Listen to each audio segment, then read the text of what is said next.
හයි ඔන්න අදත් ඔයාලව සාදරයෙන් පිළිගන්නවා මගේ YouTube channel එකට.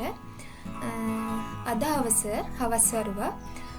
අපි අද බෝධි පූජාවක් යන්න තමයි මේ යන ගමන් ඉන්නේ. මමයි අක්කයි තමයි අපි ඒ ගමන යන්නේ අද. අක්කා කියන්නේ අපි අයියා බැඳපු එක්කෙනා. අපි ආවේ ප්‍රාර්ථනා බෝධියට. මම ඉන්නේ බලංගොඩනේ. බලංගොඩ තියෙන ප්‍රාර්ථනා බෝධිය කියලා එකක්. මේකට ප්‍රාර්ථනා බෝධිය කියලා නම හැදිලා තියෙන්නේ බලංගොඩ ආනන්ද මෛත්‍රී හාමුදුරුවෝ ඉන්නවනේ. ඔයාලා හැමෝම දන්නවනේ ආගෙන. ඉතින් ආනන්ද මෛත්‍රී හාමුදුරුවන්ගේ අම්මා දරුවෝ නැහැ කියලා මේ බෝධිය ළඟට ඇවිල්ලා ප්‍රාර්ථනා කරලා තියෙනවා.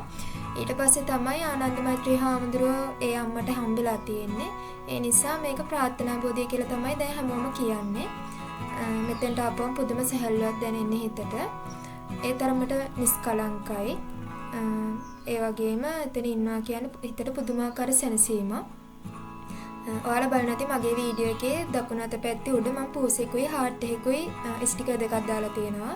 අද මේ vlog එක මම හදන්නේ මගේ පූස දෙන්න වෙනුවෙන්. මගේ පූස දෙන්න මේ වෙලාවේ මගේ ළඟ නැහැ. ඒ දෙන්න වෛරස් එකක් හැදිලා නැති වුණා. ඉතින් මේ එයාලා වෙනුවෙන් තමයි මම මේ බෝධි පූජාව අද කරන්නේ අක්කත් එක්ක ඇවිල්ලා. එයාලට බෙහෙත් ගෙනහැල්ලා මගේ පුළුවන් උපරිමේ මම බේරගන්න try කරා. ඒත් බේරගන්න බැරි වුණා. ඔයාලා පූස හදනවා නම් වැක්සින් ටික එහෙම වෙලාවට ගහලා හදන්න. නැත්තම් ඇත්තටම පව් එයාලා. මට එක වැක්සින් එකක් ගහන්න ටිකක් පරක් වුණා එක්සෑම් එකක් තිබිච්ච නිසා. දැන් තමයි ඉතින් ඒකේ දුක තේරෙන්නේ. නැති වුණාට පස්සේ මොනා කරන්නද ඒත් මම බේරගන්න මගේ පුළුවන් උපරිම try එක දුන්නා. ඒත් බේරගන්න බැරි වුණා. ඇත්තටම දුකයි. දෙයාල වෙනුවෙන් තමයි මම මේ බෝධි පූජාව කරන්න යන්න ඇවිල්ලා. යාලට යහපත් ආත්මයක් ලැබිලා හොඳින් ජීවත් වෙන්න ලැබෙන්න කියලා ඊළඟ ආත්මේ. ඉස්ලාම අපි ඔන්න දැන් බෝධිය ළඟට ඇවිල්ලා මල් අහුරලා ගිලන්පසේ පෑන් ටික හදාගන්න තමයි හදන්නේ. ඉස්ලාම් මල් වට්ටි ගිලන්පසේ තියෙන පෑන් කෝප්ප ටික අපි හොදන්න යනවා.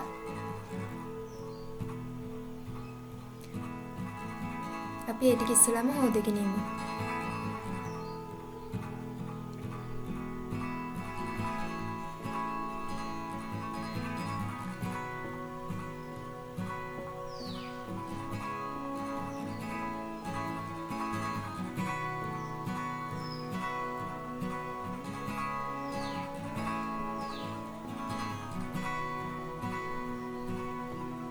ඇත්තටම පූස දෙන්න නැති වෙච්ච දවසේ කණ්ඩවත් බැරුව තමයි හිටියේ. ඒ තරමට දුකයි.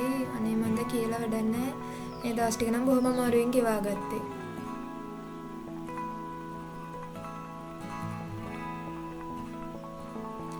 මේ ප්‍රාර්ථනා බෝධියේ සාමාන්‍ය සෙනග නැති දවසක් නැහැ. ඒ කියන්නේ අපි කොයි වෙලේ ගියා එක්කෙනෙක් හරි ඉන්නවා. ඒ කියන්නේ ප්‍රාර්ථනා බෝධිය අනිවාර්යෙන් අපි කොයි වෙලේ උදේ ගියත් දවල් ගියත් හවස ගියත් අනිවාර්යෙන් එක්කෙනෙක් දෙන්නෙක් හරි ඉන්නවා බෝධියේ. ඒ කියන්නේ හැමෝම මෙතනට එනවා. පාරේ යන ගමන් කට්ටිය වාහන වලින් බැහැලා ඇවිල්ලා පඳුරු එහෙමත් දාලා යනවා.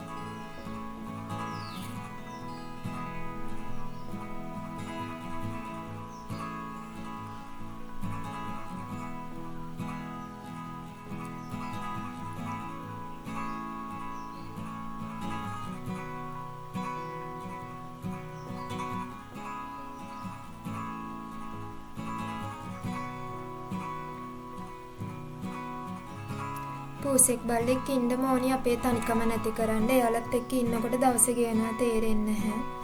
ඒ වගේම පූසෙක් හරි අපේ තනියට බල්ලෙක් හරි ඉන්නවා නම් එයාලත් එක්ක ගත කරන සුන්දර මොහොත කවදාවත් අමතක වෙන්නේ නැහැ. එයාලා නැති වුණාම තමයි ඒව සැරින් සැරේ මතක් වෙලා හිතට දුකක් දැනෙන්නේ.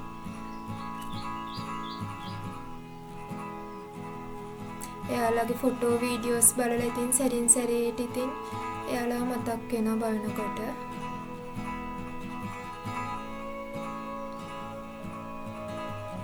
ඔන්න දැන් මල් ටික එහෙම අහුරගෙන ගිලන්පස දාගෙන ඒ ටික ලෑස්ති කරන්න තමයි අපි හදන්නේ.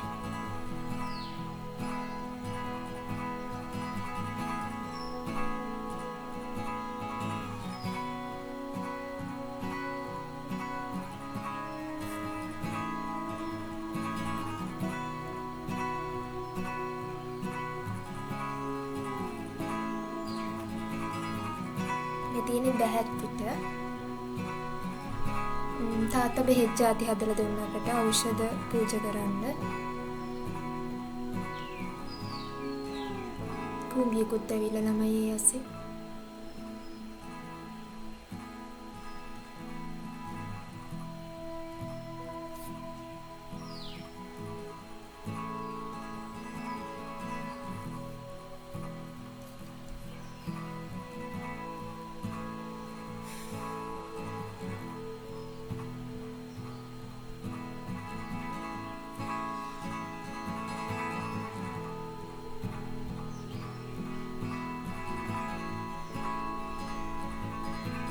මගේ පූස දෙන්නගේ ෆොටෝ එකක් මම වීඩියෝ එක අවසානයේ දාන්න ඔයාලත් බලන්න.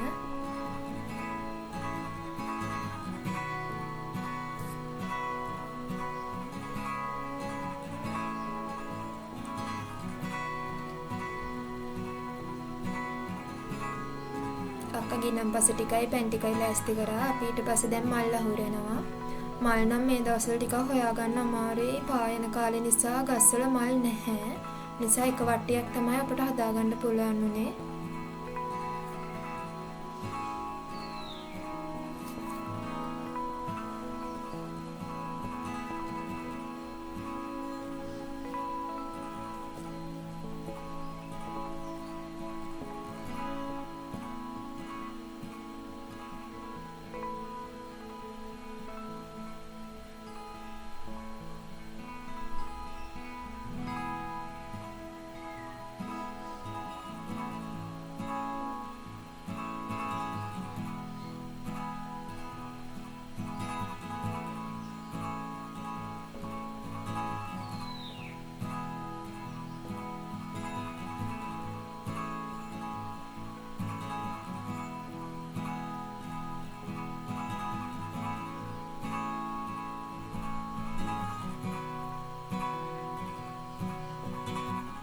ඊට පස්සේ අපි එතන තියෙන අපි ගිනිච්ච shopping කටදාසි කොළ ඒ ටික ඔක්කොම ආයෙ ගත්තා. එතන දාලා ඉන්න හොඳ නෑනේ.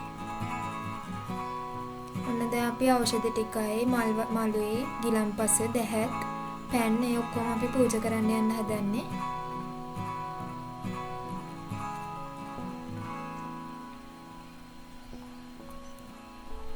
අද නම් ළමයි මල් ආසන ටික ඔක්කොම අස් කරලා තිබුණා. වෙනදාට මෙතෙන්ට යනකොට මල් වට්ටියක්වත් තියන්න ඉඩ නැහැ. ගිලන්පස පැන්කෝප තියන්න ඉඩ නැහැ. ඒ තරමට කට්ටිය ඇවිල්ලා මල් එහෙම පූජා කරලා තියෙනවා. අද නම් ඉඩ තිබුණා. අස් කරලා තිබුණා ඔක්කොම ටික. ඊට පස්සේ අපි ආව පහන් පත්තු කරන්න.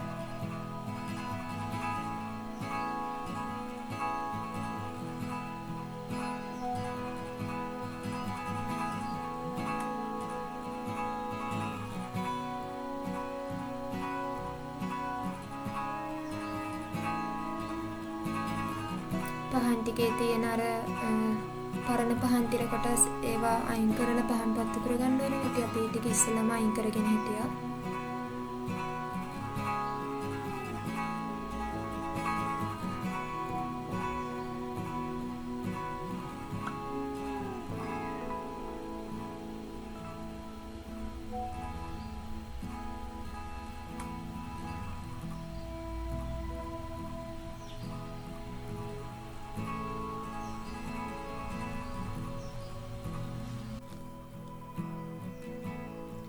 අන්න අපි දැන් තෙල් එහෙම දාලා පහන් ටික පත්තු කරන්න තමයි යන්නේ.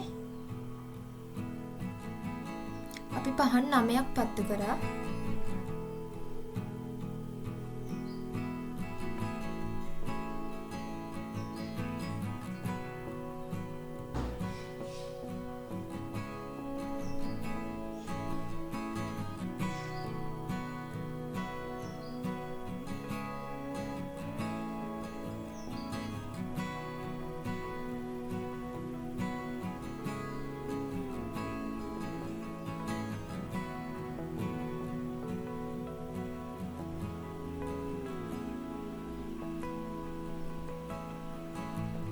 ෆෝන් එකත් ඒ නිසා මේ මම වීඩියෝ එක කරන ගමන් හිටියේ එකයි එක අතින් මේ පහන අත ගන්න මේව කරේ නැත්නම් ඔයාලා වැරදියට හිතයි ඒක.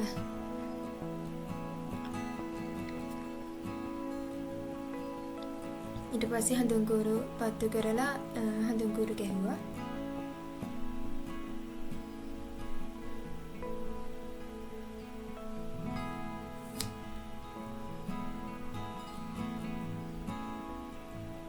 තියෙන්නේ අපි පත්තු කරපු පහන් ටිකයි හඳුන්කුරු. අන්න දැන් අපි ඊට පස්සේ බෑග් එහෙම තියලා ගාතක යන්න හදන්නේ. ගාතක යන්න කලින් මේ පැන් කලයක් පුරවලා තියාගන්න හිතුවා අපි. පැන් කල දෙකක්. පැන් කල දෙකක් පුරවලා මල් ආසනේ උඩින් තියා තියෙන අපි ගාතකෙල උනාට පස්සේ තමයි පැන් කලේ නාවන්නේ බෝධිය.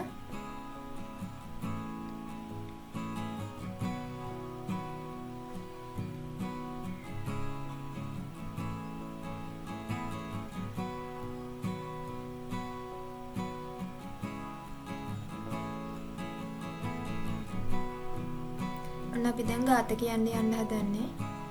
අපි පැයක් විතර ගාත කිව්වා. බෝධි පූජා පොත ගෙනහිලා මම සාමාන්‍යයෙන් බෝධි පූජාවක් තිනකොට පැයක් විතර ගාත කියනවා මේ බෝධි පූජා කවිත් එක්ක.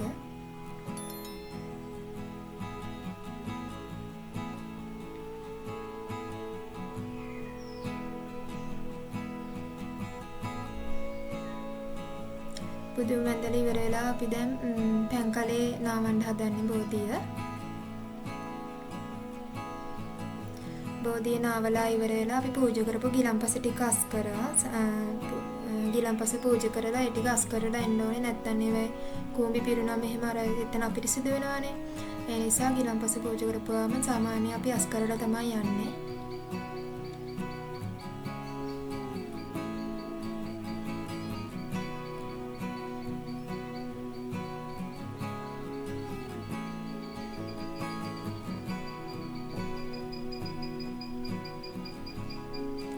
ඉතින් මගේ පූස දෙන්න වෙනුවෙන් එයාලගේ නම් තමයි කෙනෙක් ටින්කා කළු පූසෙක් හිටියා. ආගේ නම ටින්කා, අනිත් එක්කෙනාගේ නම චූටි කිටි. තව එක්කෙනෙක් ඉන්නවා එයා කිටි නිසා එයාට චූටි කිටි කියලා කිව්වේ. ඉතින් මේ එයාලා වෙනුවෙන් තමයි මම මේ පින්කම අද කරේ. ඉතින් එයාලට හොඳ ආත්මයක් ලැබිලා හොඳින් ජීවත් වෙන්න ලැබෙන්න කියලා ප්‍රාර්ථනා කරලා තමයි මම බෝධි පූජාව කරේ අද. ඉතින් ඔයාලා ප්‍රාර්ථනා කරන්න එයාලටයි ඒ වගේම ඒ වගේ නැති වුණ අනිත් හැමෝටමයි අනිත් හැම සතෙක්ටම හොඳ ආත්මයක් ලැබිලා හොඳින් ජීවත් වෙන්න ලැබෙන්න කියලා. ඒ වගේම ජීවත් වෙලා ඉන්න සතුන්ට හොඳ නිරෝගීව ජීවත් වෙන්න ලැබෙන්න කියලා මම ප්‍රාර්ථනා කරනවා. ඒ වගේම ඔයාලත් ඒක ප්‍රාර්ථනා කරලා පල්ලෙහෙන් කමෙන්ට් එකක් දාන්න. ඉතින් ඔයාලත් ඔයාලගේ සතුන්ව ඔයාලගේ ආදරණීයව පරිස්සමෙන් බලා ගන්න, වෙලාවට වැක්සින් ටික දෙන්න. එයාලාව පුදුම තරම් පරිස්සම් කරන්න. ඉතින් මම තමයි අද බ්ලොග් එක මම අරගෙන ආවේ ඔයාලට. අද සම්පූර්ණයෙන්ම බ්ලොග් එක මගේ පූස දෙන්න වෙනුවෙන්. එයාලා වෙනුවෙන් තමයි මම මේ හැමදේම කරේ. ඒ වගේම එයාලා වෙනුවෙන් මම තව බලු කපුරු දානයක් දෙන්නත් හිතාගෙන ඉන්නවා. ඒක වීඩියෝ එකක් මම පුලනුනොත් ඔයාලට අරගෙන එන්න. මේ ඉන්නේ මගේ පූස දෙන්න. Thank you for watching this video. If you enjoyed it, please hit the like button and the bell notification icon.